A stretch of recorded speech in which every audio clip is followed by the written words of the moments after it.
hospitality, kemudian kegiatan-kegiatan pelatihan bahasa bagi pasar luar negeri yang sangat besar jumlahnya. Salah satunya adalah para lulusan SMA dan SMK yang mau keluar negeri dipersiapkan beasiswa khusus. Insya Allah akan disiapkan 12 triliun untuk pelatihan dan peningkatan mutu bahasa para calon-calon tenaga kerja yang bekerja dengan pasar luar negeri.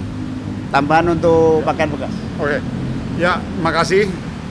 Kami tadi baru saja habis rapat terbatas dengan Pak Presiden dan bersama dengan Pak Menko, dan ada beberapa petunjuk dan arahan dari beliau. Yang pertama, saya menambahkan yang terkait mengenai barang bekas. Jadi salah satu petunjuk dan arahan dari Presiden juga adalah bahwa pada saat kita melakukan penindakan pembatasan terhadap barang-barang bekas, baju-baju bekas yang masuk, arahan dari Pak Presiden juga mempertimbangkan dan memikirkan substitusi produk.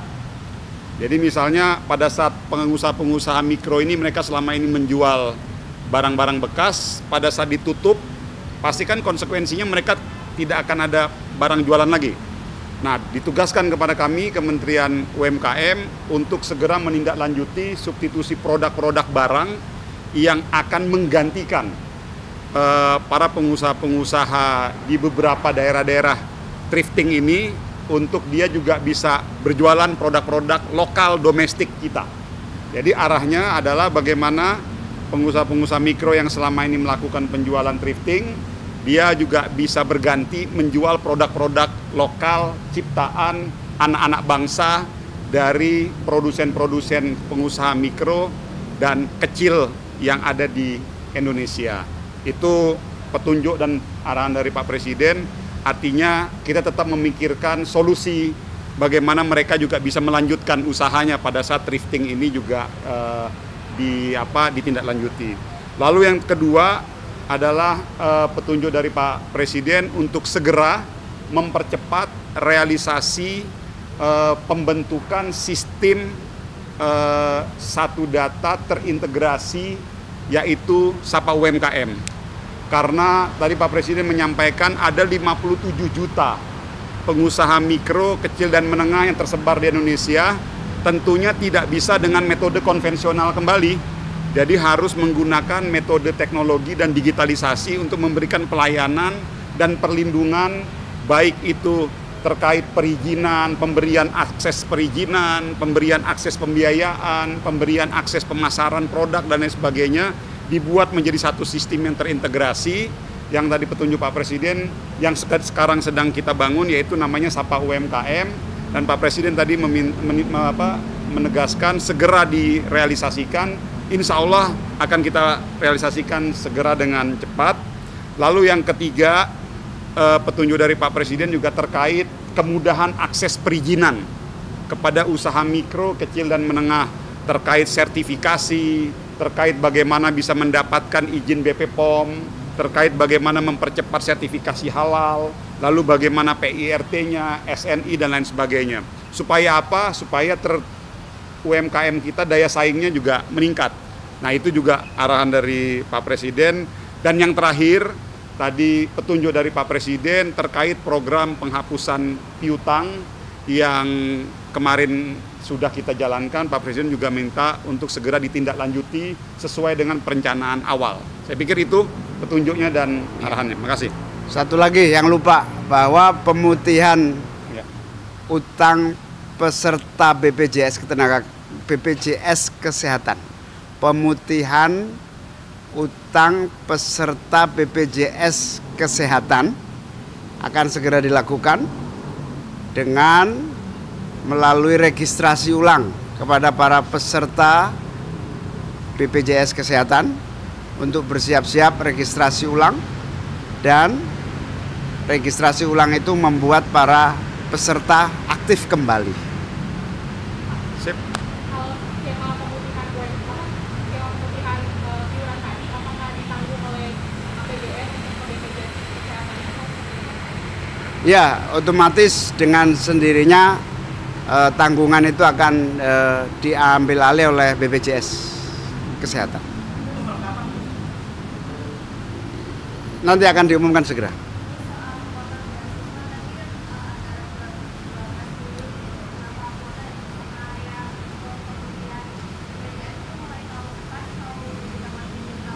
Akhir tahun ini untuk BPJS Kesehatan, untuk beasiswa dimulai akhir tahun ini dengan jumlah tertentu semaksimal mungkin dan akan dimulai lebih besar lagi pada bulan Januari.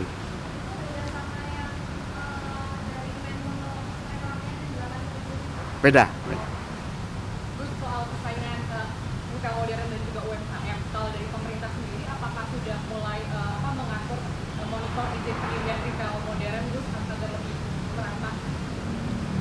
Sebetulnya lebih dua sisi ya. Sisi yang pertama, pemerintah dan UMKM berbenah supaya memiliki kekuatan untuk membackup tumbuh kembangnya UMKM. Di sisi yang lain ya, kita akan cek berbagai regulasi-regulasi. Termasuk untuk izin retail modern? Ya, pemerintah daerah yang memiliki kewenangan izin itu, tapi banyak pemerintah daerah yang akan menyiapkan bagaimana mengantisipasinya.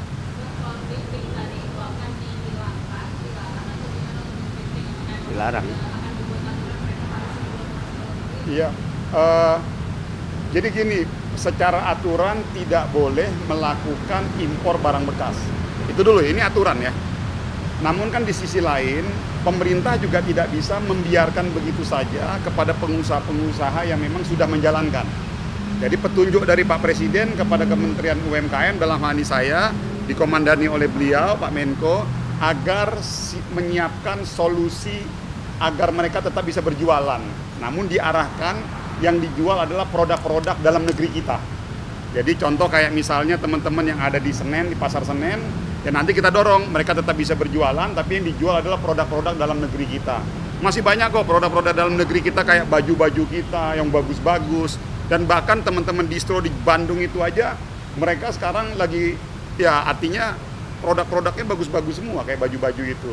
Jadi didorong ke arah sana. Jadi supaya produk lokal kita juga tidak, artinya mempunyai pasar. Jadi punya market dan juga bisa mendapatkan akses penjualan di dalam negeri kita. Kenapa?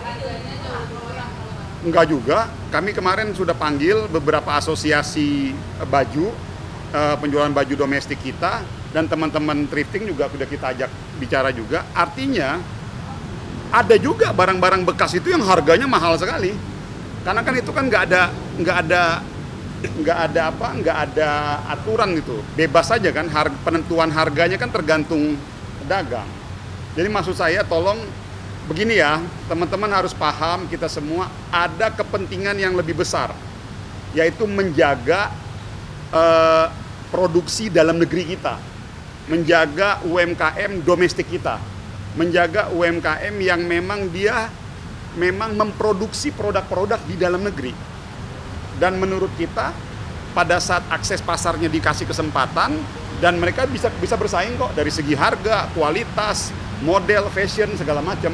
Jadi semangat itu yang mau kita dorong ya. Jadi tolong teman-teman tolong dipahami, jangan dibenturkan, tapi di sisi lain kita harus jaga juga eksistensi para pedagang-pedagang thrifting yang memang dia sudah beraktivitas di situ. Jadi kita akan cari solusi terbaiknya agar mereka tetap bisa beraktivitas ekonomi. Oke?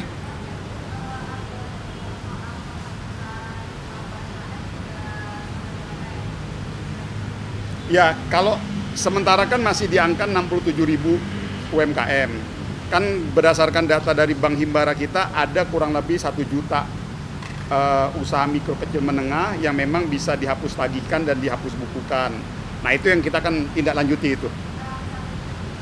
Ya sementara ini baru kurang lebih 67.000 itu. Makanya tadi perintah dari Pak Presiden, karena regulasinya juga sudah siap semuanya, Pak Presiden minta itu ditindaklanjuti. Oke, terima kasih. Oke. Sip. Terima kasih semua. Terima kasih Pak. Yo.